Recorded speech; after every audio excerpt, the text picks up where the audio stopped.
18 বছর আগে ভোটে জিতে যে জেলা পরিষদ দখল করেছিল তৃণমূল, সেই পূর্ব মেদিনীপুর জেলা পরিষদ দিয়েই এবার খাতা খুলল বিজেপিও। সৌজন্যে কোন্দলের জেরে তৃণমূলে ভাঙন। এই প্রথম কোন জেলা পরিষদ দখল করল গেরুয়া শিবির। শুভেন্দু অধিকারীর জেলা পূর্ব মেদিনীপুরের জেলা পরিষদে ফুটল পদ্ম। সোশ্যাল মিডিয়ায় এই ছবি পোস্ট করে মুখ্যমন্ত্রী শুভেন্দু অধিকারী লিখেছেন, অত্যন্ত আনন্দের বিষয়, ভারতীয় জনতা পার্টি পশ্চিমবঙ্গে প্রথমবার কোনো জেলা পরিষদের বোর্ড গঠন করেছে। পূর্ব মেদিনীপুর জেলা পরিষদ আজ থেকে ভারতীয় জনতা পার্টির সদস্যদের মাধ্যমে পরিচালিত হবে।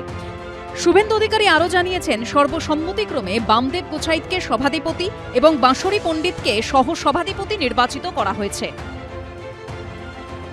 মোট 65 জন মেম্বার উপস্থিত হয়েছে বলে শুনেছি। 70-এর মধ্যে 2 জন মারা গিয়েছে। সমস্ত সভাতে উপস্থিত সমস্ত সদস্যগণ সহমতের ভিত্তিতে হাততালি দিয়ে সকলেই সমর্থন জানিয়েছে।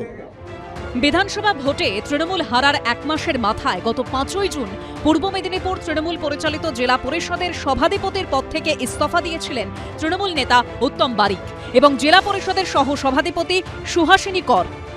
সোমবার সোশ্যাল মিডিয়ায় পোস্ট করে পূর্ব মেদিনীপুর জেলা পরিষদ দখলের কথা জানান শুভেন্দু অধিকারী। বাম আমলে 2008-এর পঞ্চায়েত ভোটে পূর্ব মেদিনীপুর এবং দক্ষিণ 24 পরগনা জেলা পরিষদে জিতেছিল তৃণমূল। তারপর থেকেই এই 2 জেলা পরিষদ তৃণমূলের দখলে ছিল। এবার কলহের জেরে তৃণমূলে ভাঙনের পর সেই পূর্ব মেদিনীপুর জেলা পরিষদ দখল করল বিজেপি। বিজন চক্রবর্তী রিপোর্ট, এবিপি আনন্দ, পূর্ব মেদিনীপুর। উত্তরবঙ্গ মানেই চা। ভোটের প্রচারে এসে প্রধানমন্ত্রী নরেন্দ্র মোদীও যে চা শিল্পের উন্নয়ন নিয়ে বারবার বার্তা দিয়ে গেছেন, এবার রাজ্য বাজেটেও তার ছাপ থাকল। यहाँ के चाय बागानों की समस्या किसी से छुपी नहीं है। देश में जहां भी चाय बागान है, उनमें से सबसे बुरा हाल बंगाल के चाय बागानों का है। टीएमसी का छोटे से छोटा नेता भी बड़े बड़े बंगलों में रहता है, लेकिन चाय बागान के मेरे परिवारों को मूल सुविधाएं तक नहीं मिल रही है। टीएमसी सरकार ने चाय बागानों को, टी इंडस्ट्री को अपने हाल पर छोड़ दिया है।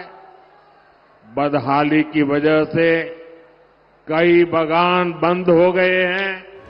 এই দিনে রাজ্য বাজেটে অর্থমন্ত্রী স্বপন দাশগুপ্ত প্রস্তাব রাখলেন, চা শ্রমিকদের কল্যাণমূলক প্রকল্প তত্ত্বাবধানের জন্য তৈরি হবে চা শ্রমিক উন্নয়ন বোর্ড। চা বাগানের ভেতরের রাস্তা ও পরিকাঠামো উন্নত করা হবে। শিলিগুড়িতে তৈরি হবে কমন টি প্রসেসিং সেন্টার। শ্যামাপ্রসাদ মুখোপাধ্যায় বন্দরের যৌথ প্রচেষ্টায় তৈরি হবে টি প্রসেসিং জোন। আমি একটি চা শ্রমিক ইউনিয়ন বোর্ড, টি ওয়ার্কার্স ডেভেলপমেন্ট বোর্ড প্রতিষ্ঠার প্রস্তাব করছি। এই বোর্ডটি চা বাগান শ্রমিকের বিভিন্ন কল্যাণমূলক প্রকল্প তত্ত্বাবধান করবে।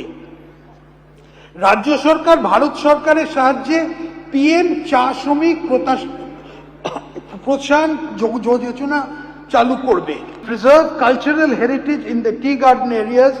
I propose to reduce the quantum of land that tea gardens can commercially utilize for tea tourism and other business to 15%. উত্তরবঙ্গের কাছে তো এবারের বাজেট চাঁদের পাহাড়, সব পেয়েছি রাসর। এতদিন ধরে আমরা বলতাম উত্তরবঙ্গের নাম কোথায়, আমি যে অঞ্চলের প্রতিনিধিত্ব করি শিলিগুড়ি কোথায়, প্রত্যেকদিন বাজেটের মধ্যে খুঁজতাম কোথায় কোথায় আছে, আর এবার ছেয়ে আছে। ইতিমধ্যেই শিলিগুড়ি থেকে দিল্লি পর্যন্ত হাই স্পিড রেল করিডোর পরিকল্পনার ঘোষণা করেছেন রেলমন্ত্রী। আর রাজ্য বাজেটে প্রস্তাব রাখা হলো শিলিগুড়ি জলপাইগুড়ির মধ্যে মেট্রো সংযোগ চালু করার লক্ষ্যে প্রকল্পের সম্ভাবনা যাচাই করতে টেকনো ইকোনমিক স্টাডি করা হবে। কেন্দ্রীয় সরকারের উড়ান প্রকল্পে বিমানবন্দর তৈরি হবে বালুরঘাট ও মালদায়। কোচবিহার বিমানবন্দরের সম্প্রসারণ করা হবে। মেট্রোর জন্যই কিন্তু কলকাতা সারাউন্ডিং ও এলাকাগুলো এত উন্নত। আজকে যদি নর্থ বেঙ্গলবাসী এই ফেসিলিটিটা পায়, তাহলে তো নর্থ বেঙ্গলবাসীর জন্য একটা বিরাট পাওনা। আর এটা যদি হয় তাহলে ব্যবসা নর্থ বেঙ্গলে মানে অনেক এগিয়ে যাবে। জলপাইগুড়ি শিলিগুড়ির যা ডেভেলপ হবে সেটা অকল্পনীয়। উত্তরবঙ্গে রাস্তাঘাট সহ অন্যান্য পরিকাঠামো উন্নয়নে আরও অনেক প্রস্তাব দেওয়া হয়েছে রাজ্য বাজেটে। রাজা চট্টোপাধ্যায়, সমন ঝা ও দীপক ঘোষের রিপোর্ট, এবিপি আনন্দ। এবিপি আনন্দ, এগিয়ে থাকে, এগিয়ে রাখে।